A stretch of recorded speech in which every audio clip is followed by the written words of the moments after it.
Então, a escola pública já construiu muito, muito esse país. E ela Sim. precisa voltar a ser até melhor do que foi. É verdade.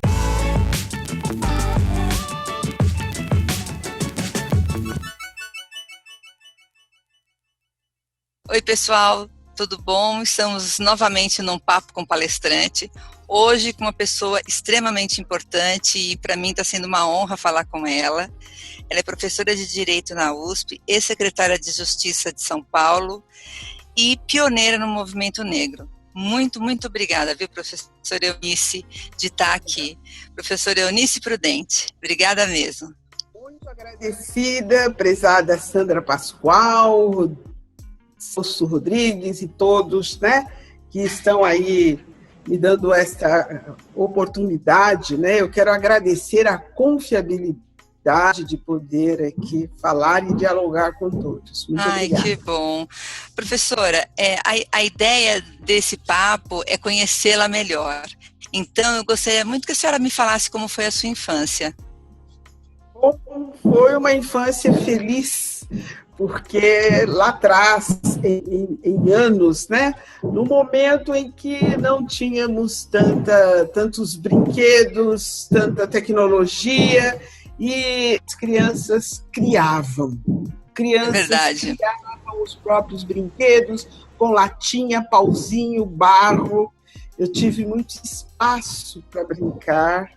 Então, numa primeira infância, nós moramos meus pais, meu pai metalúrgico, minha mãe tecelã, depois de aposentados, se tornaram pequenos empreendedores, mas antes, né, convivíamos do trabalho deles. Sim.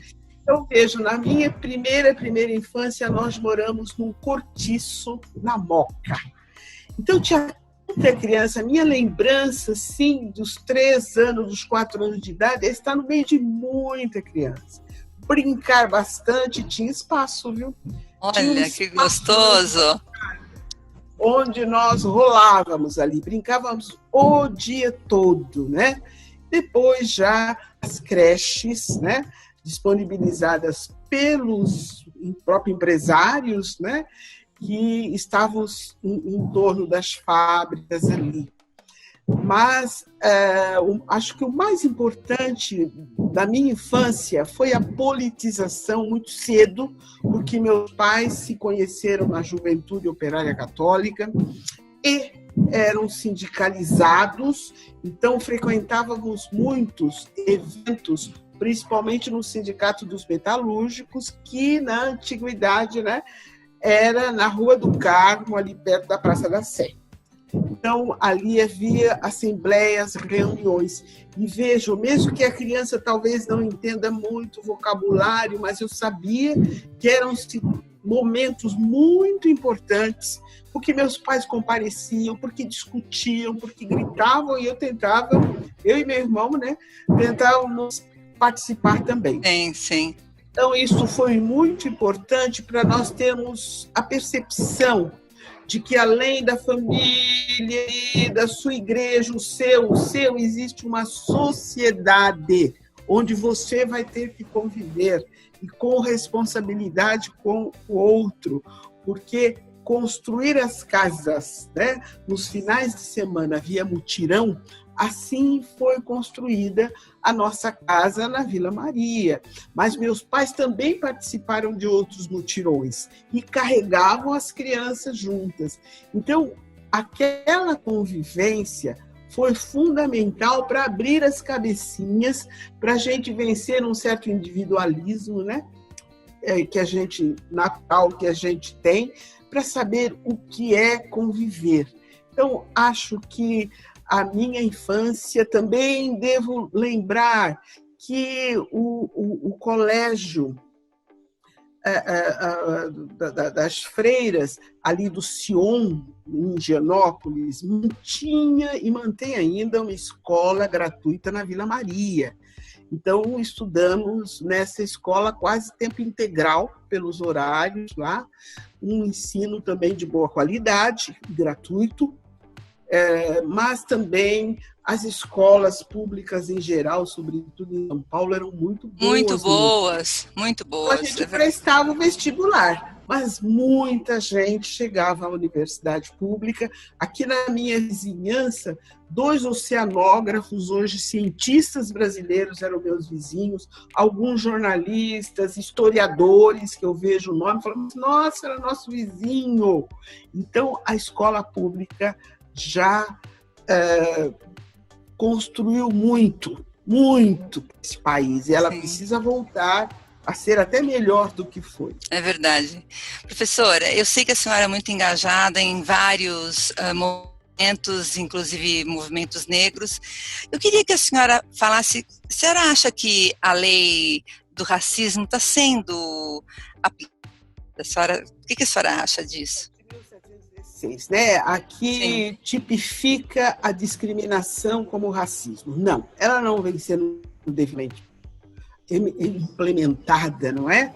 Porque precisamos investir mais na educação. Então, os aplicadores do direito, o doutor delegado que recebe ali o caso, depois chegamos nos magistrados, a própria advocacia, muito ruim na aplicabilidade de uma legislação penal que é punitiva, porque o réu racista, discriminador, ele não tem o perfil pobre das periferias das cidades. Ele é outra criatura. Ele está aí na sociedade, é um homem geralmente branco, de terno, gravata, é a senhora fundadora de um grande colégio, só que lá não tem negros. E eles praticam o que eles pensam, né? Que ainda existem as raças humanas e umas são superiores às outras, e eles vão com esse viés em busca de exercício de poder. Então, ela é importante porque a discriminação racial é um ato jurídico criminoso. Sim. Ele menospreza, prejudica o outro, e assim ele precisa ser enfrentado pelo direito. Sim. Mas, sem dúvida alguma, o advento do Estatuto da Igualdade Racial, quando se determina, né, como determina essa lei, a disponibilização dos direitos fundamentais para a população negra, que tem as suas especificidades, é a riqueza. Sim. Agora, a nossa luta é que essa lei federal seja devidamente especificada em vários estados da federação, em vários municípios. Por exemplo, o Ceará tem uma lei estadual especificando as questões postas pelo Estatuto da Igualdade Racial para a sua realidade. São Paulo ainda não tem. O município de São Paulo também ainda não tem. Então, temos ainda muito a construir, porque além da punitividade, né, há também disponibilidades ou questões sobre educação, sobre a saúde. Então, a anemia falciforme, a hipertensão, o diabetes, né, é doença de negro. Bom, na África se desconhece, né, nos estados, são 50 lá, estados africanos, não se conhece bem como originário de lá. Então, o movimento negro, hoje integrado por muitos intelectuais e principalmente pelas mulheres negras intelectuais que revolucionaram os movimentos negros, né? O que nós nos referimos a males transatlânticos. Foi realmente o tráfico negreiro, o navio negreiro, a escravização que trouxe para essa população esses males. Então, a legislação, o SUS, precisam estar devidamente informados de que a população negra, né, tem questões específicas da sua saúde. E não, porque foi escravizada, praticar essa violência obstétrica, né? Não, as mulheres negras não precisam de anestesia no parto, porque elas são fortes. Olha como essas negras trabalham, já foram escravas, então elas são muito fortes. Somos resilientes, sim, estamos aqui todos vivos ainda, não é? mas não pode, de maneira seletiva, deixar de dar o devido tratamento nos hospitais públicos, né? Claro. Para as parturientes, para as pessoas negras, achando que elas suportam mais dor do que os outros, porque são negros. Sim, né? Então, sim. É preciso ver com muita atenção a questão da saúde negra. E aí está o Estatuto da Igualdade Racial, importante. Sim. Eu sei que a senhora faz palestras, né? E eu queria saber, assim, quais são os temas mais solicitados para a senhora falar? Temas mais solicitados, eles são difíceis porque, né, e isso é muito importante, uma intersecção entre a questão de gênero, de etnia e de classe social, e acaba chegando, alcançando lá a situação de mulheres negras e tal. Então, isso não é uma tarefa fácil. É preciso realmente uma pesquisa interdisciplinar, é preciso visitar a história, mas a história do Brasil, ela é incompleta e às vezes até mente.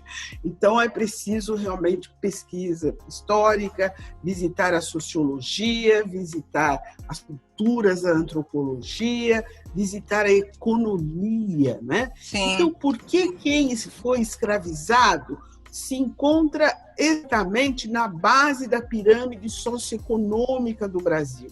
Esses níveis de desigualdade social insuportáveis até pelo próprio sistema capitalista, né? Que há momento em que some assim, né, os consumidores, tão pobres são os brasileiros. Isso implica até em alimentação, em qualidade de vida. Então a gente fala, mas que capitalismo é esse? Na Holanda não é assim, no Japão não é assim, nos Estados Unidos não é assim, não sei onde não é assim, mas aqui no Brasil é.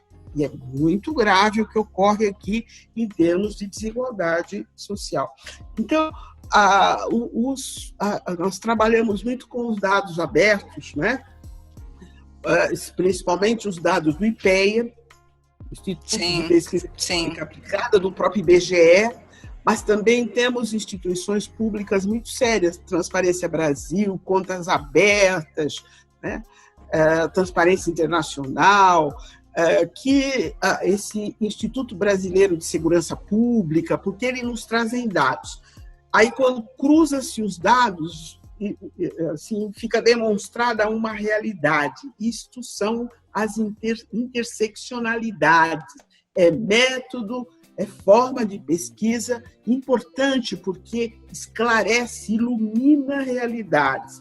Aí sim, né? Cobramos as políticas públicas, discutimos. Então, são os dados, principalmente do IPEA, que mostra que há uma linha de cor ou uma linha étnica na pobreza. Os negros brasileiros, que são a maioria dos brasileiros, são realmente mais pobres. E aí, o que é ser pobre no Brasil? Nossa, são muitas dificuldades. Há déficit de moradias, a má qualidade das escolas públicas. Saneamento básico, que é, como bem lembra aqui nossa querida jornalista Sandra Pascoal, é saúde e saneamento básico. Sim. O mais vem depois, né? É verdade. Então, somos acometidos por tudo isso, quando se faz uma palestra, vem muitos questionamentos e a gente é obrigado a estudar. Isso é muito importante. Não, e isso que a senhora falou é realmente muito interessante. Quer dizer, a senhora vai para a palestra, vai com dados. Não é que a senhora está falando a esmo, entendeu? Não, a senhora vai com dados e estuda. Muito, muito bom, muito bom. Professora, o que a senhora achou do Sérgio Camargo chamar o movimento negro de escória maldita? É lamentável, né? É uma contradição, assim, a gente fala em direito, contradição em termos, né? Porque ele é presidente da Fundação Palmares, que é um cidadão negro, né? Essa posição é muito grave, ele só está sendo aqui citado porque é presidente de uma instituição nacional importante. E a sua atuação vai contrário aos objetivos da instituição que ele dirige. É por isso que já se levou a juízo, ao judiciário, a sua indicação e a sua nomeação. Porque quando ele tem se manifestado de forma contrária ao que está objetivado pela a própria lei que criou a Fundação Palmares. Sim. Isso é muito grave, porque o Executivo realmente tem essa discricionariedade para formar aí a administração pública federal, isso está na Constituição, mas o caso dele se discute desvio de finalidade. E isso é o próprio ato jurídico que nomeou. Por quê? Pelas atitudes dele, né? Então, temos ícones aí dos direitos humanos, de várias áreas. Não, e o próprio pai. E que contribuíram muito para a cidadania dos negros. Sim. Mas, sem dúvida alguma, o movimento negro foi fundamental, tem sido fundamental para as políticas de inclusão dos negros. O que ele declara não responde à verdade, com certeza. É ofensivo. É ofensivo. E ele também é filho de Oswaldo Camargo, quer dizer, era um ativista, ele tem exemplo na vida dele. E aí eu falei, como é que pode? A senhora conheceu ele, não conheceu? A obra, sim. Eu tive convivência, né, com o Oswaldo de Camargo, jornalista do Estado de São Paulo, literato, escritor. A obra dele se chama O Negro Escrito. É assim, traz muitas informações, muita cultura, porque analisa o negro no mundo antigo, numa época medieval. Ele não é explícito nesse ponto, mas a gente conclui que realmente o avanço do sistema socioeconômico capitalista acabou determinando também o racismo, né?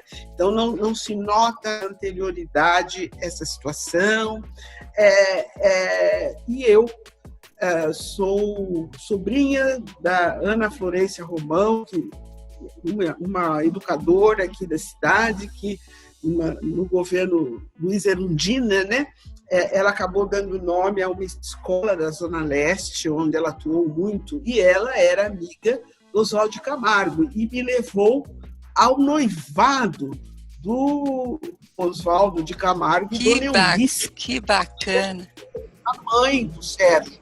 Eu não conheço o Sérgio, mas conheci os pais, né? Dessa forma, assim, um pouco antiga. Depois, mais recentemente, quando Dona Eunice faleceu, acho que ela era professora da rede pública, mas quando ela faleceu, também tive algum contato com a família, né? Mas esta pessoa, o Sérgio, eu não conheço. Fico muito triste, porque as contribuições do Oswaldo de Camargo estão aí para a sociedade. Eu mesma, no meu mestrado, li muito a obra O Negro Escrito para trazer ali informações. Está na minha formação. Isso é muito grave, mas ocorreu, está ocorrendo, aliás. Sim. Bom, eu acho assim, eu queria que a senhora desse a sua opinião, se pelo menos estamos começando a ir para um caminho, ou a senhora acha ainda que está muito aquém do que deveria ser. Me fala um pouquinho a sua opinião sobre esse cenário no Brasil. A minha opinião é que estamos caminhando, sim, sou otimista. Vejam como os movimentos sociais, inclusive o movimento negro, se comunica, né, através de redes, forma grupo e discute, né, todas as questões políticas. Isto é muito importante. Então, o Estado democrático de direito, que está posto lá na Constituição atual, ele ainda está em construção, é verdade. Né? Mas eu tenho, sim, esperanças, porque pelas vias pacíficas da educação, sobretudo, e da informação, nós vamos realmente formar um novo cidadão brasileiro, porque ocorreu um retrocesso, isso faz com que a nossa cidadania seja bastante desperta, né? O bora, atuar porque está ocorrendo realmente um retrocesso na conquista de direitos. Então, temos que estar sempre muito alertas, muito firmes, mas eu sou otimista, nós estamos construindo. Sim.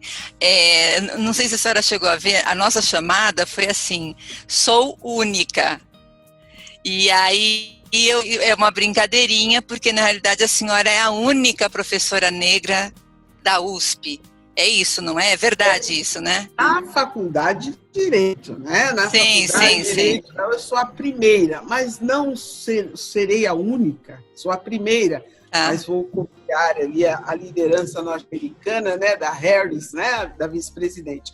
Então, a primeira, mas não a única. Né? Então, espero que muitas mulheres e mulheres negras estejam presentes na Sanfran, no curso de Direito. A primeira, mas não vou ser a única, não. Muitas, muito bem jovem, muito bem preparada nessa sociedade. Eu mesma orientei mestrandas e doutorandas negras e me orgulho delas. Se me dá licença, citaria a professora doutora Isis Conceição, professora doutora Aline Andrade, né, e outros que estiveram comigo e hoje já prestaram os concursos, estão em universidades públicas.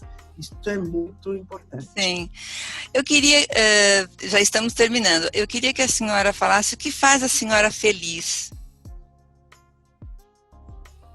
O que me faz feliz é o contato com o amor da juventude. Que lindo. Estar na universidade, estar entre os jovens, me mantém jovem e muito animada.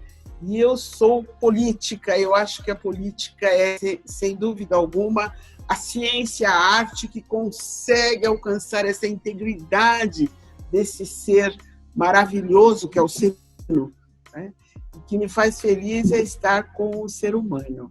Professora, para terminar, eu pediria que a senhora desse uma dica para abrir a cabeça das pessoas, ou alguma coisa que a senhora fala em suas palestras.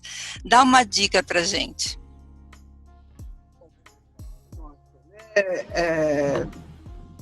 A nossa preocupação, né, em sala de aula ou palestras é com a informação e a participação política. Nós temos, né, aí contribuições muito boas. Eu citaria Jamila Ribeiro, né, pensadora, citaria Silvio Almeida, o jurista que escreve sobre racismo estrutural, mas citaria Dalmo de Abreu Dallari, o que são direitos humanos, o que é participação política. Acho que são importantes essas leituras, né, para permanecermos informados e antenados. Olha, professora, eu tenho que agradecer muito. Realmente eu aprendi algumas coisas nesse nosso papo e admiro a senhora mais ainda, porque é uma figura importantíssima para o nosso Brasil. E se eu puder ajudar em alguma coisa, eu gostaria de não perder esse contato com a senhora, viu? E assim, muito eloquente, adorei. Muito, muito obrigada. Beijo para a senhora. Eu também beijo-os, né? Beijo agradecendo, então, a confiabilidade, essa oportunidade, saúde para todos, o recolhimento ainda necessário para todos. Sim. Um forte abraço e vamos lá. Obrigada. Vidas negras importam. É isso mesmo, importam. É o momento. É o momento, então, é isso mesmo. Obrigada, professora. Tchau. Obrigada mesmo. Tchau. Muito obrigada. Tchau. Foi um prazer.